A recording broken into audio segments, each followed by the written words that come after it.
Hello and good morning or good afternoon, depending on where you are. Welcome to our special webinar series today for the Master of Business Administration MBA Application Workshop brought to you by Athabasca University.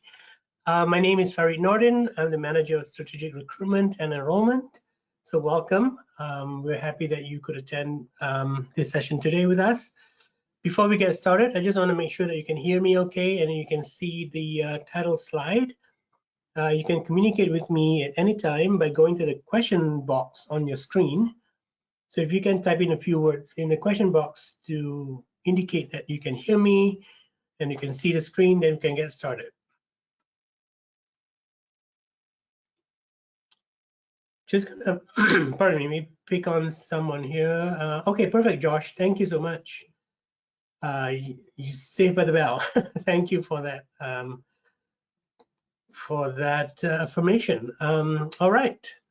So now that you can hear me okay and see the screen, I'd like to acknowledge that Athabasca University is Canada's online university, and we are proud to welcome a diversity of learners from all over Canada. We respectfully acknowledge that we live and work on the traditional lands of the Indigenous peoples of Canada, and we honor the ancestry, heritage, and gifts of Indigenous peoples and give thanks to them.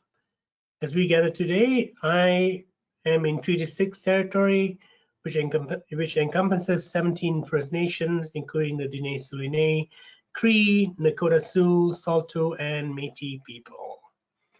And yeah, so here's a brief snapshot of my profile. Again, my name is Farid Nordin. I'm the Manager of Strategic Recruitment for the Faculty of Business, primarily for the MBA, the DBA, and Leadership Management Development programs that we offer.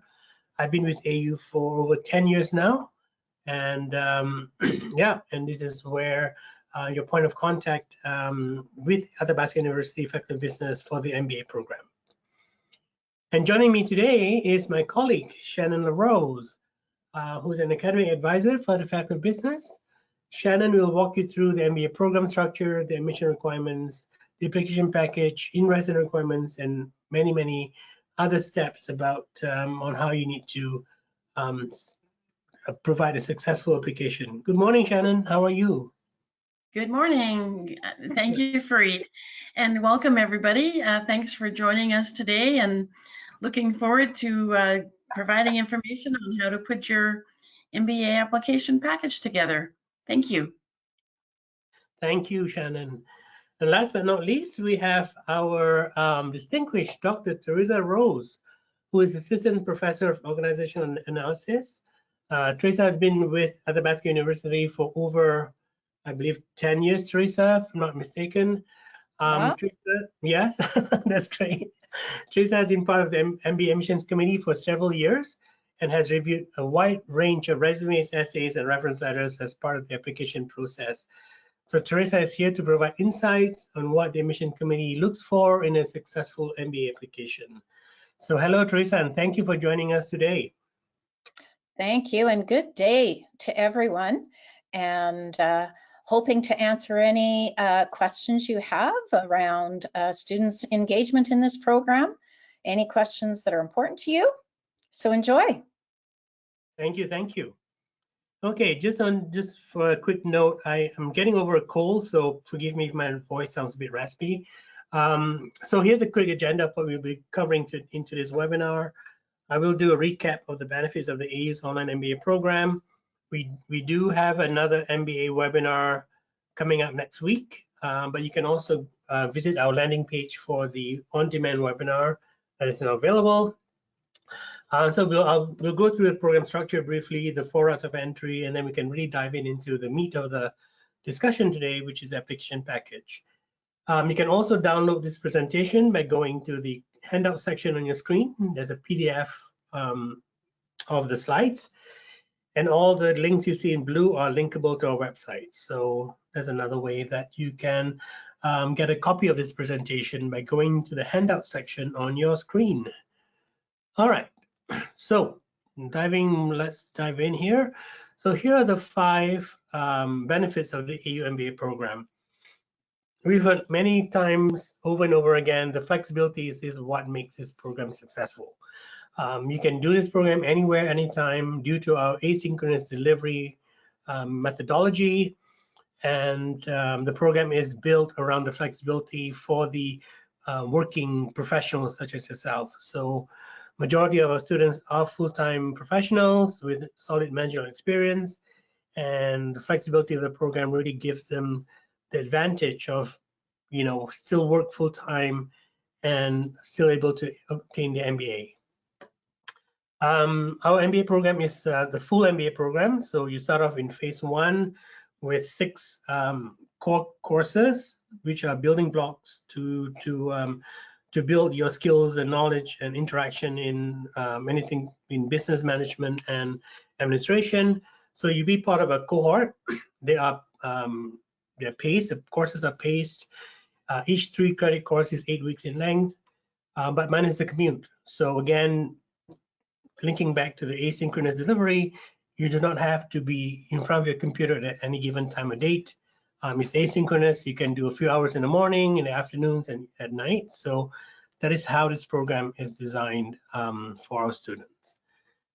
Because we are online, pardon me, we are able to connect students and professors from all across Canada, from all across industries, and some of our students also, based internationally. So by not having to be like in one center, you'll be interacting with folks, from finance, from non-for-profit, military, oil and gas. So it just broadens up your world in terms of learning from each other and having collaborative learning, which is really important in our MBA program. So you'll be learning from each other, with maybe you have similar business issues, but looking at it from a different lens. Doing the program online doesn't mean that you are lack of any support. It is part of a highly supported environment. We are here for you, from your coaches to your professors to your admin staff, dedicated IT team, right up to the dean. We're here for you. Last but not least, pardon me, you can tailor your MBA program based on how you want to end it. So you can either do the PLAT project in phase 2, or you can choose to do more elective courses in phase 2. So with that, I can just briefly go through the program structure here. So again, in phase 1, you will be doing 6 core courses. Those are highlighted in green. That is your foundational building blocks in the program, which then you'll be capped off with a comprehensive exam at the end of the 6 courses. And pardon me, it's open book, open text. You have, I believe, 6 days to complete the program, to complete the exam, and then you'll be awarded the Graduate Diploma in Management, or the GDM, at the end of phase 1. And then you go into phase 2. There are 4 more core courses in phase 2, and then you can have the option of doing the applied project, which is an academic research paper, 15,000 words with references based on you could have an issue at work or something that you want to help solve a problem at your organization. For example, it can be a marketing plan or a new strategy to break into new markets. So we will partner you with a coach or professor that is an expert in that field. So you can do your project paper based on that.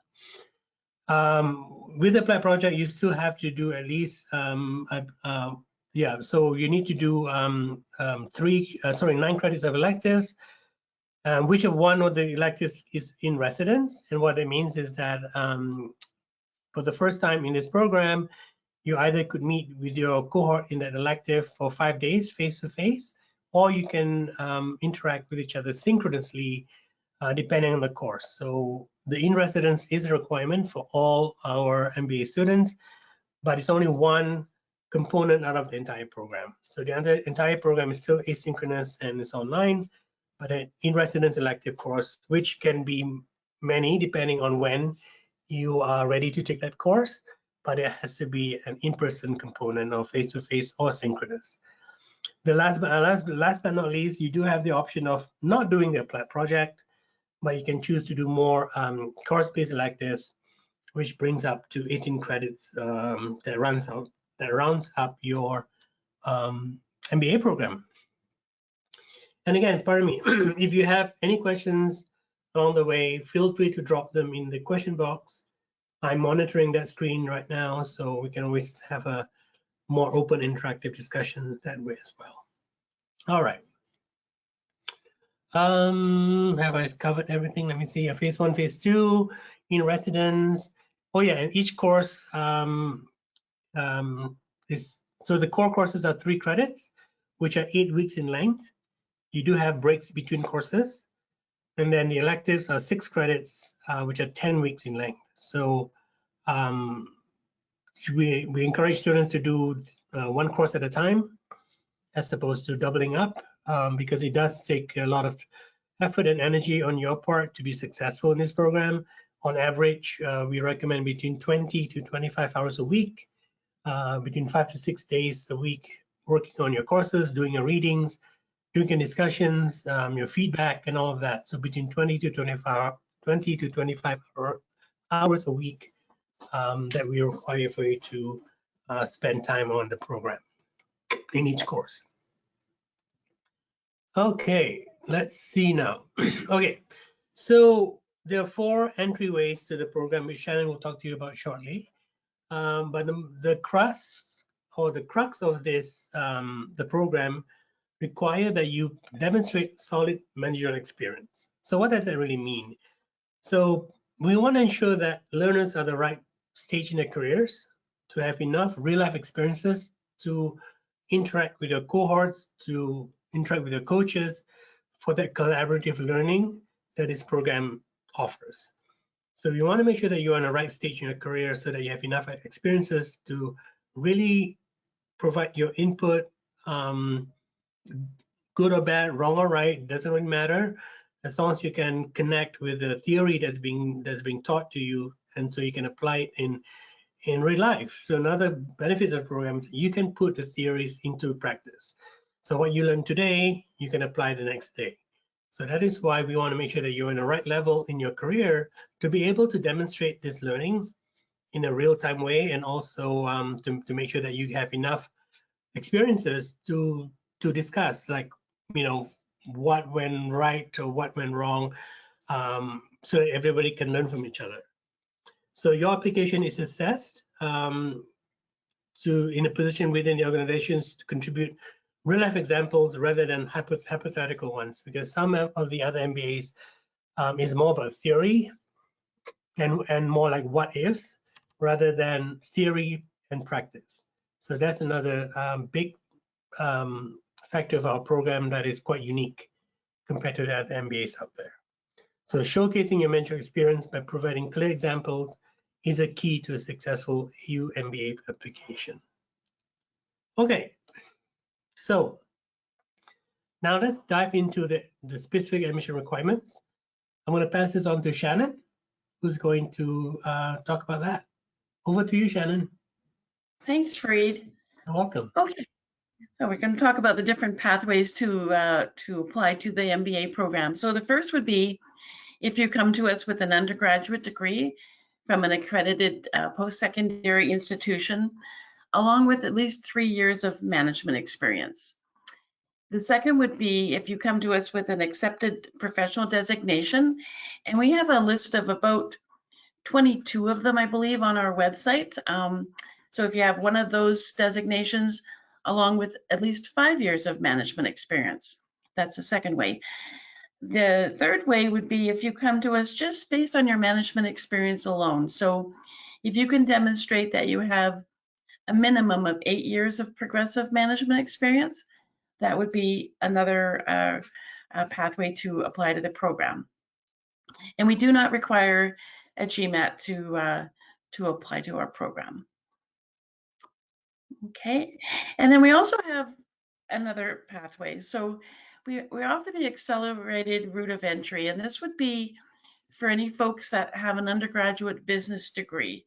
So the admission requirements are very specific. Again, you have to have an undergraduate business degree completed within the past 10 years. You also have to have a GPA of 3.0 or higher for the last 60 credits, along with at least 3 years of management experience. So this is a 30 credit program and can be completed in roughly 19 months. But again, the requirements are very specific. So if you feel that you might be, you might meet those, I would encourage you to visit the frequently asked questions about the accelerated entry, and you can just go over those different points and make sure that you would be a good candidate. All right.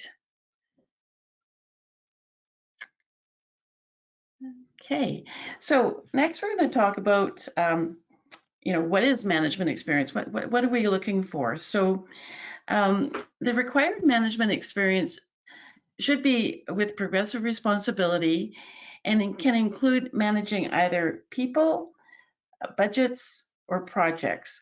So the management of and decision-making authority over any of these areas, or a combination of all three. And I'm going to dive deeper into, the kind of information that's required to demonstrate that a little later, but that's basically what we're looking for. I do want to turn to Teresa and just ask you, do you want to elaborate on any of the management experience requirement for the program? Yeah, I would really just like to draw attention to this slide, because these three categories become important in a number of ways.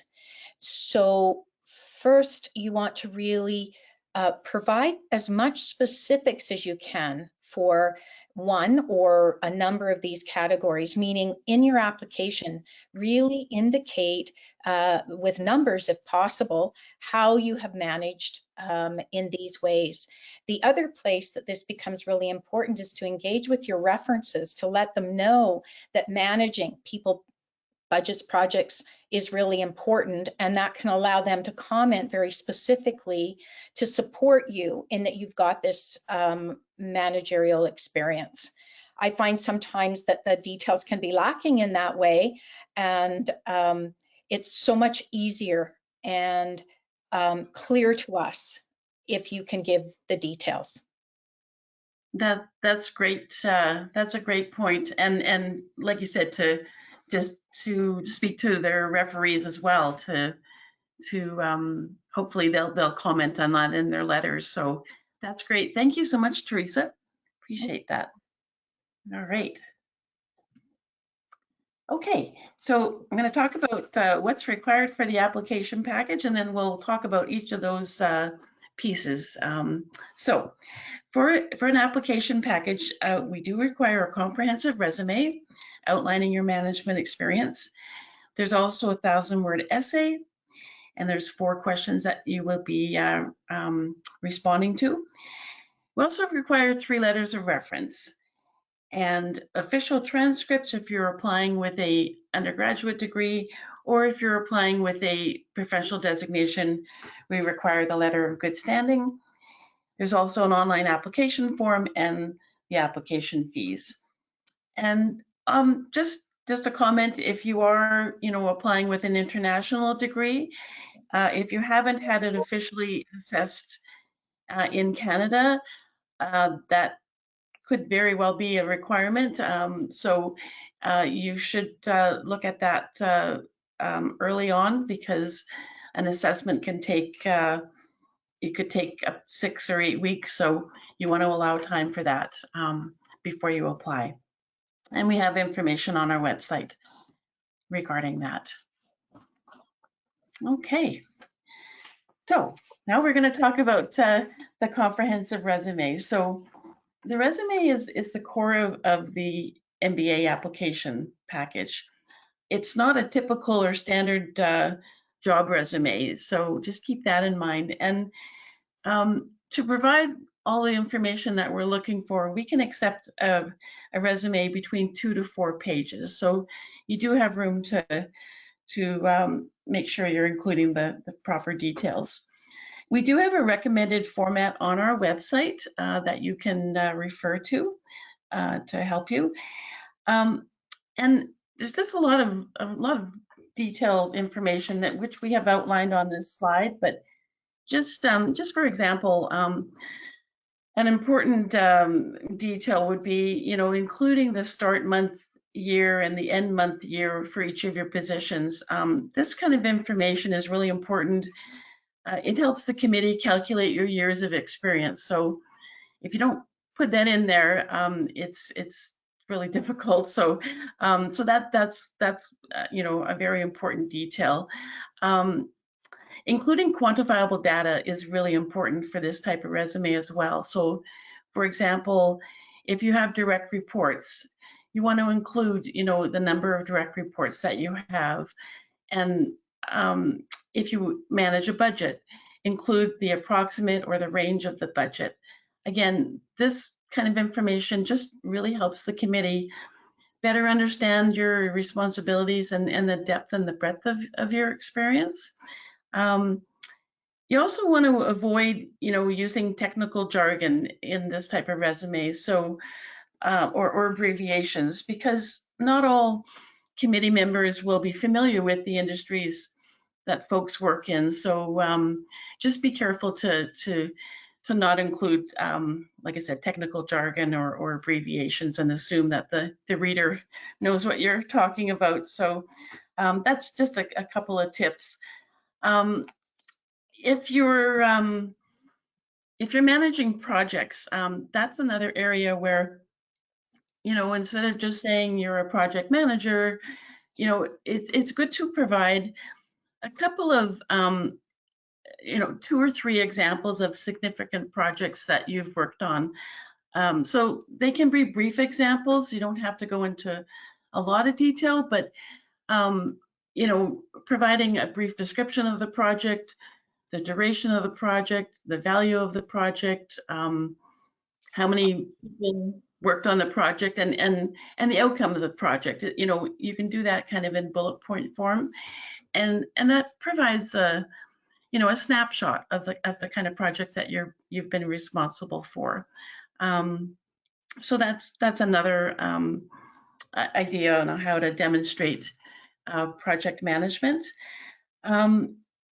You also want to, if you have a part-time job, be sure to include, if it runs concurrently with a full-time job, be sure to include the number of hours per week that you dedicate to that job. Again, that kind of information helps the committee just understand how you're, balancing, 2 jobs at the same time. So those kind of details are important.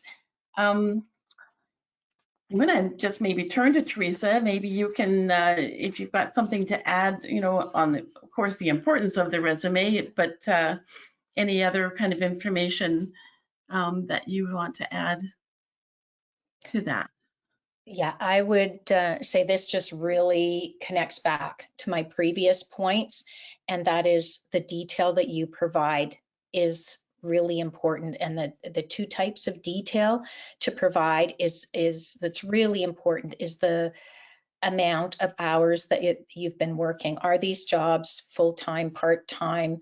If it's part-time, that's not necessarily a bad thing, but what we need to know is that the accumulation of part-time, and that's where we see sometimes that kind of information missing. The other piece is really with that responsibility piece and giving the exact numbers of what budgets you cover and what is the exact amount of that. And again, you may have a combination of things. So you've managed some budgets, maybe not that large, but you have done budgets, and you've also managed people. So it's specificity. That's the way I would summarize it all, is be specific. That's very helpful. That's great advice. I was thinking as you were talking, a couple of other, things that folks can include is, include a brief description of the company you work for. I think that's always helpful to kind of just, again, help the committee understand, what industry you're in, where do you work, and it kind of make sense on, what your responsibilities are. So that's helpful. Just 1 or 2 sentences. And also who you report to, just the title of the person you report to. And that also just helps them kind of understand where you are in the organization. So those are a couple of other tips to include. Yeah, and the next slide is just also some additional information. So be sure to include if you have a volunteer leadership role in the community, it's good to include that information. And also if you have a membership in any kind of professional organizations. And then throughout your resume, if you have skills in risk management or stakeholder management, team building, mentoring, make sure that you include that, in the appropriate positions. That's really valuable information. If you have that skill, you want to talk about it. So yeah, so that's, I think, and I guess just going back to Teresa, is there any kind of red flags, when you're reading a resume, if something doesn't make sense? It's people haven't. Sometimes it's the order in which things come and it makes it difficult. Either the order or a piece missing, a few years unaccounted for, or if there is a lot of change, one position to the next position to the next position, sometimes there's just really good rationale, reason for the changes. Somewhere in your application, you can comment on that, because those are little bits of red flags, right? If there's constant change or if there's missing information, the positions just don't follow together. That would be one of the big red flags, or lack of detail. Okay, yeah.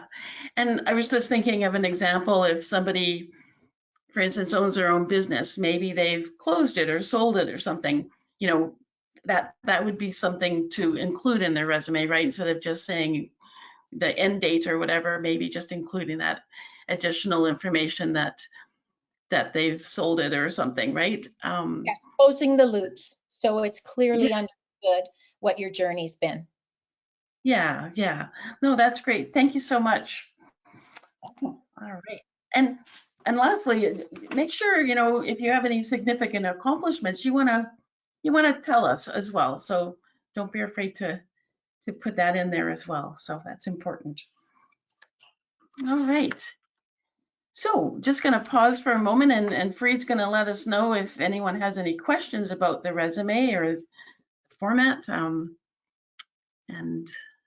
Okay. not, well, Nothing yet, Shannon. I think we can carry on. sounds good. All right. So the next piece of the application is the essay.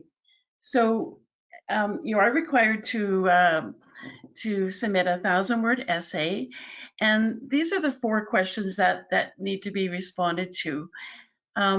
So just, the essay is another opportunity for you to showcase your management experience and tell your story. So really, my tips are: stick to the 1,000 words as closely as you can. Don't go way over or be way under. So, really, try to be concise with your answers and stick to the 1,000 words. And, proofread before you submit it. You don't want to submit an essay with any kind of silly typos or whatever. Just make sure that it's solid before you submit it, and making sure that you answer those questions. So just take each question and make sure that you really do answer each of them specifically. So I do want to turn to Teresa and just, if you can talk about, the importance of the essay as part of the application form, and what does the committee look for when they're reading an essay? again, I'll go back to detail. And so some of the detail that's often missing is that each question isn't answered.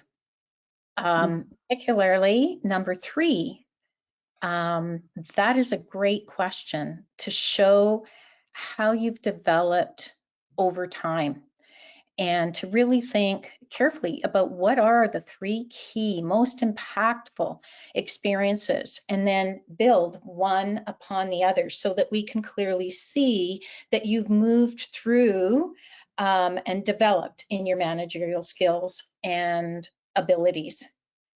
I think the other thing is, and Shannon mentioned this, but it's being sure that it's been edited very well. When there's, mistakes made, small or large, it just says, attention to detail here, importance of this to the student. Too many assumptions can come in there. So just, there's lots of ways to check, spelling, grammar. Have somebody read it before you send it off. Thanks. That's great. And I think looking at their business writing skills and how they communicate their ideas is something else that is important. And I think the essay kind of connects the dots back to the resume, right, Teresa? Absolutely. Yeah. Your whole application should align. Again, red flags come up when there's not alignment between your essay, what you've said are important experiences, how you've grown in your development of your skills and abilities, and then the resume itself. Yeah. Perfect. Thank you so much. Those are great tips. All right. So next we're going to talk about the transcripts. So if you are applying to the program with an undergraduate degree, we do require your official transcripts. So there's a couple of different ways that folks can submit those. So we do accept transcripts through MyCreds, and this is a very secure, easy way to share your transcripts with other institutions. So I would suggest trying that first because it's very quick and easy. If your institution doesn't use MyCreds, then the other option is if you can contact your institution and ask if they can email your official transcripts to us directly. And it's highlighted, the email address is highlighted on this slide. If that's not an option, they can be mailed. And again, we have the address highlighted on this slide. So my advice is to do this early so that, depending on which option, that it's getting done, and it can, the transcripts can arrive anytime before you submit your actual application. So do it early, and then you don't have to worry about it. If you are applying to the program with either the CPA or SCMP designation, you do need to submit the transcripts for those 2 designations. So just keep that in mind as well. And I think I spoke about earlier on, if you have an international degree, here's information on the different organizations that you can have your degree assessed by. But again, that has to be done quite early. So so keep that in mind. So I just want to turn to Teresa, and just maybe you can just talk about, what does the committee look for when they're reviewing the transcripts? And I know I do have, a number of phone calls, over time where people, folks are concerned about their GPA and, if that's going to make an impact on their application. I mean, for the accelerated entry, there is that GPA requirement, but maybe you can speak to that as well. Sure. We look at the transcripts in the context of the whole. So I want to emphasize your package as a whole, and we're looking for alignment, we're looking for your story, we're looking for your journey. A transcript alone will not be isolated and you eliminated from the chance of coming into the program because the transcript is not what you think it ought to be. Sometimes we also look at whether the transcript is consistent. Sometimes we see, initially lower grades, but they improve over time. Sometimes we see gaps where the transcript shows some courses taken, a gap in time, more courses taken, and there will be differences in the grade. Then what can be considered is that it's different points in time. People are in different places in their life, and that's why there might be a difference. So this is all to say, don't be discouraged because your transcript is not hitting a certain grade point average. As Shannon mentioned, it is different for the accelerated program. There are specific requirements for that program, and having a certain grade point average there is important, and we don't, it is a criteria for our committee to stick to that grade point average. Right, great. Thank you very much, Teresa. All right. Okay, and so another component of the application package is your reference letters. So your reference letters should be written by individuals that know you very well and can comment on your management skills and your experience and your readiness for graduate studies. So we can accept letters from your current employer or a previous employer, preferably, someone that you report to or hire. It could also be from a peer as well. We can't accept letters from families or friends. So you just want to, start thinking about who those folks would be that could write those letters for you. We do have business reference letter guidelines and an academic reference guideline on our website, and that might just help you, kind of look at the questions and maybe help you understand who would be the best folks to refer to. So for the MBA application, we have an option. So you can submit one academic reference letter and 2 business reference letters, or 3 business reference letters. So just keep that in mind. You have that option. And yeah, so you can provide the reference letter guidelines to your referees, just so that they can understand, the type of questions that they need to answer. I'm going to turn to Teresa, and I think, importantly, can you talk about the importance of reference letters to an application package? And yes.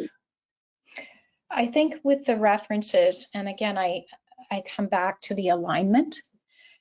So the references ought to be ones that really speak to the resume. References that can provide the detail of how they know you, what they've seen you do, providing the specifics again, along the lines of managing people, budgets, projects. It's that alliance, it's the coherence of the package. I think that would be the most critical thing that I would suggest. Yeah, and like you mentioned earlier, if the applicant can talk to their referee about, what they're talking about in their resume about, managing the projects, but maybe they can refer to that in their business, in their reference letter. So absolutely. Yeah.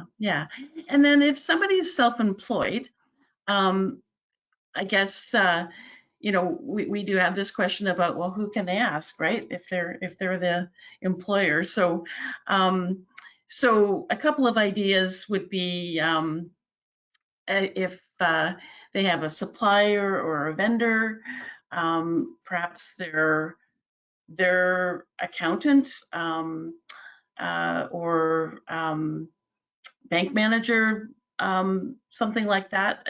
I don't know if you have any other ideas, Teresa or Fareed, but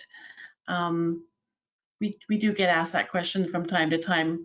Who can I ask? Because I can't ask family and friends. So I've even seen a customer. Something that's important if it's been your own business. There's a lot of people that can put, I'm a consultant or I run my own business. But really, what is the nature of that business? So the referee needs to really understand what it is you do in a whole, what piece of what you do they've been able to observe or to experience. And again, the specifics really matters. So the referee should be able to talk about how long you've had the business, how large the business is. Yeah.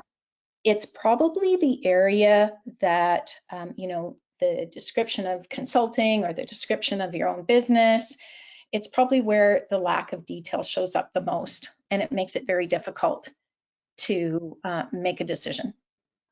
That's a good point. Yeah, and yeah, and using a client, that would be a good example of a referee. But that's good information. Thank you, Teresa, for that. Welcome. All right. Okay. And lastly, I think the last slide is coming up. Okay, so there are application fees on this slide here. So $233 application fee, and then when you're accepted into the program, there is a program admission fee that's submitted at that time as well, if you're accepted. And then there are additional fees if you're applying, for example, to with the CPA designation or the SCMP designation. And then once you've created an online application, you will be guided step by step on what to do. So if you have any questions, you can contact us, but it's really clearly laid out. So you can start an application anytime and save it and go back to it. But it would be good to go in there and have a look and kind of understand what steps to take. All right, I'm going to pass this back to Fareed, and I think he's going to take you on that application form. But if there's any questions about what we just spoke about, Fareed will let me know. Yes, thank you, Shannon. Okay, so that was a bit, yeah, it was a lot of good information. So if you have any questions, again, feel free to chat, put them in the chat in your question box. Also to remind folks that you can download this presentation by going to the handout section, and all the links you see in blue are linkable to our website. Okay, I see a hand up here from DM. Let me see if I can unmute you, DM, and you can ask a question. Give me 1 minute.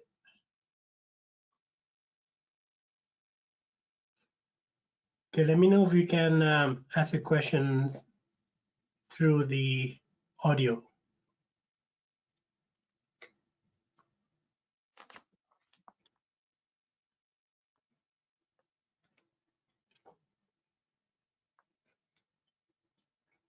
Okay, DM, you are still muted. So why don't you type your question in the question box? Maybe that would be easier.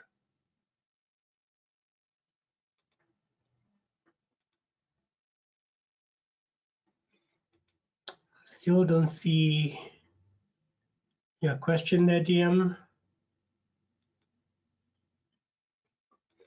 Okay, while we wait for DM to type his question out, let me see. Oh, hi, DM. Yeah, we still cannot hear you, and I've unmuted your mic. So maybe you can type your question in the box. That's how you did.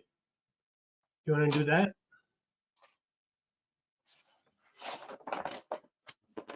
Oh, you're welcome. Thank you for your great presentation. Thank you. Okay, all right, let me see here. From Sean, I noticed that the application form online is the same as the resume format. Is it the same content in online form and resume? Great question. Which is going to take me to this next part of this presentation here. So we recently did change to a new application form, and it is a bit more robust than what we had before. So on this form, you can apply to any of our graduate programs. So specifically for this MBA, you can see that the lines that I've highlighted. So graduate diploma in management, if you don't have an undergraduate degree, but you have 8 years of management experience, and if you have an undergraduate degree with 3 years of management experience and you're looking at the MBA or the accelerator, should you qualify for that route. And just want to see here. So this is what the form looks like. You can always save your application. Now save and continue. And you can select whichever cohort that you want to apply for. So you know what? I'm just going to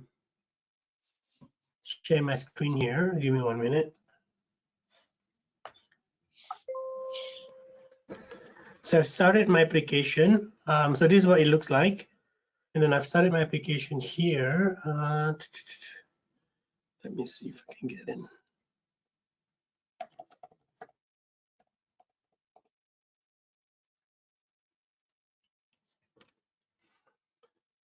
So I've started my January application, but I've went through all the details. So all this you see in red asterisks are required fields.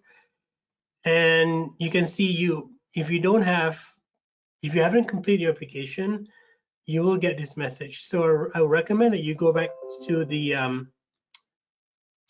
portal and see what is missing. So for example, here I'm missing supplemental items such as my essay, my resume. My application has started. My references. I see here Shannon has submitted a reference to me, but there's a few more that I have not done. Right, so you can always either start a new request or follow up with your referee. So I think Sean's question's about. Let me see 1 minute here. It's about the resume. So let's see if I can go back to here. We've kind of made it a bit easier for you as well, where you can upload your resume and you can also input your most current work experience into the form itself. So you can see here managerial experience required. So you have to enter the information directly into the form. And you've actually given the questions that you have to answer. For example, employment status, brief description of the organization, provide description of your managerial experience, including project management, number of product reports, description of budgetary responsibilities. So all this are already required from you. So then you can also as a supplementary item, upload your resume as well. See, like here, I can always upload my resume. So you can do both. In fact, you should do both because the question on the form is required. So you will not be able to move ahead in your application if you do not answer those questions in the red asterisk as shown. Okay, hopefully that answers your question, Sean. Okay, question from Josh. I have a first-class power engineering designation, but it's not on the list. So, Josh, what exactly is your power engineering designation? Is it a PEng or PTech or PTech? Sorry. So we don't have all of the designations approved for the MBA program. It's based on the academic rigor and based on our own assessment of those designations. So if you have PTech or PEng, then you should be able to apply. If none of those, if you don't have the ones that are listed, then you have to either apply with your 8 years of management experience or your undergraduate degree and 3 years of management experience. Okay. Yeah, this is from DM. First question, I have a bachelor degree from 2003. Is it acceptable? Yes, 2003 bachelor's degree is great if you're applying to the standard route of entry, not accelerated. Because accelerated, you need 10 years, within 10 years of graduation. So 2003 degree is fine.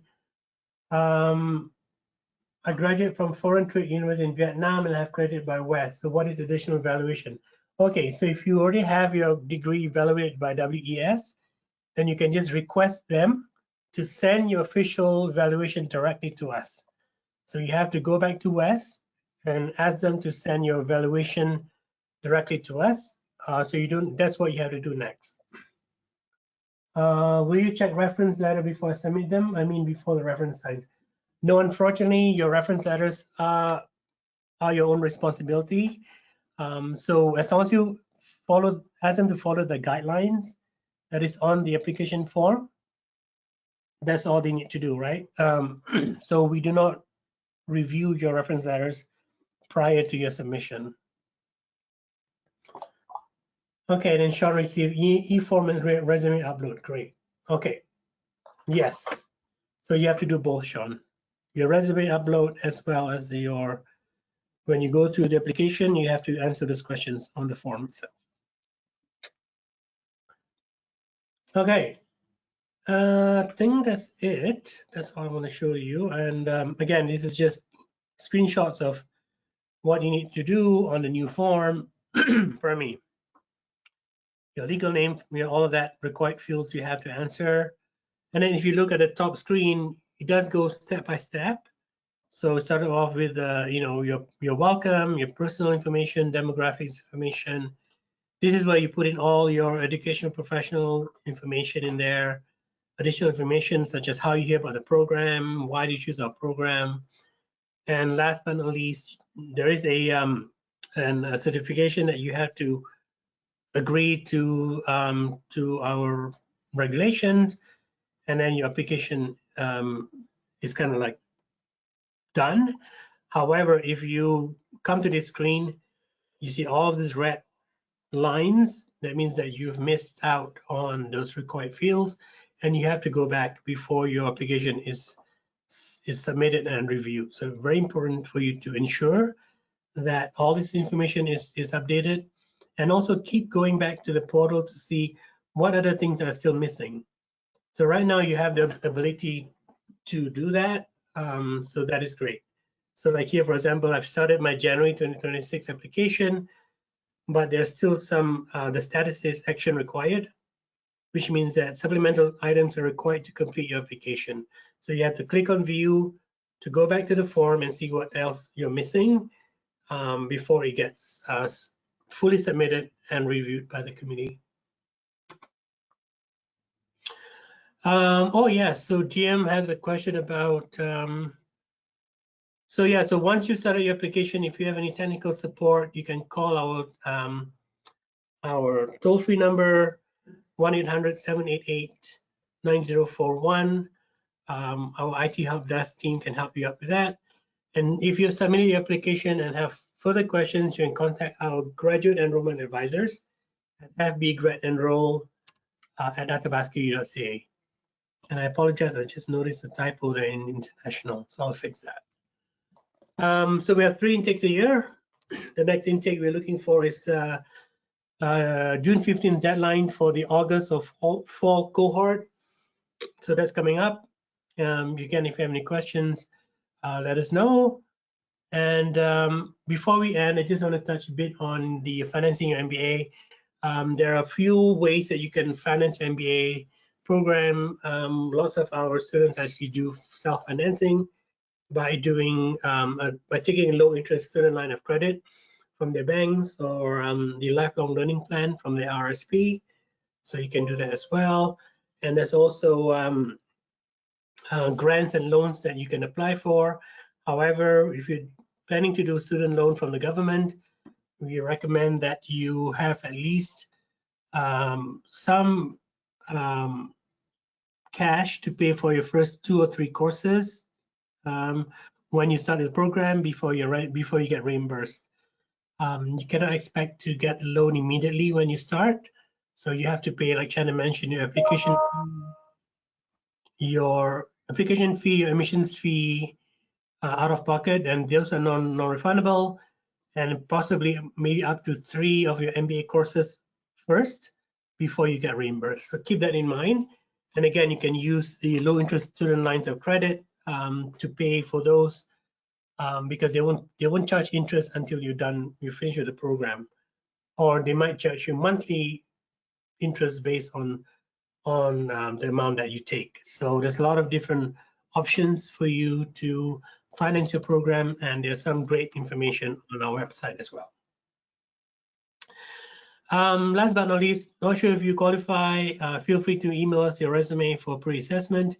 Shannon and I are not on the admissions committee, so we cannot say yes or no, but you can email us your resume for pre-assessment at business-support@athabascau.ca. Again, our email is business-support@athabascau.ca, and we would be more than happy to assist you. Here's the last, pardon me, a quote from our recent MBA graduate, Alicia O'Neill. So she said, if you're considering pursuing your MBA but feel unsure about it, please remember that the hardest part is taking the first step. So I think you've already started to take the first step by attending this webinar, and that is great. So we are happy that you're here, and we are happy to answer any questions you have. So yeah, again, our email is business-support@athabascau.ca. You can also book an appointment with Shannon or I based on your availability. So if you click on that link, book an appointment with us, you can choose a time that works for you. Or you can always give us a call at 1-800-561-4650. Again, our toll-free number is 1-800-561-4650. And that comes to the conclusion of our presentation today. I can thank you for your attendance and for your attention and for these great questions. So DM, you can always call us. I think Shannon and I are available right after this webinar should you want to contact us. We are more than happy to help you with any questions you have. So again, you can call us at 1-800-561-4650, or you can book an appointment with us. It can be a phone appointment or a video appointment. It's up to you by clicking on the book an appointment with us link. And that's it. Before I end the session, I just want to say my gratitude and thanks to Shannon and also to Teresa Rose for their time and their great insights today. So thank you both so much for attending. You're welcome. Thank you for having me. You're welcome. Thank you. Any last words, Shannon or Teresa, before we end? I just want to thank everyone for joining us, and like Fareed mentioned, if you have any questions afterwards, please reach out to us. We're here to help, and look forward to receiving your application. And for me, I'm just so excited that each of you are really looking into extending your education experience. Happy that you're looking at us as a potential, and good luck to you. Thank you so much, everyone. Have a great day. Take care.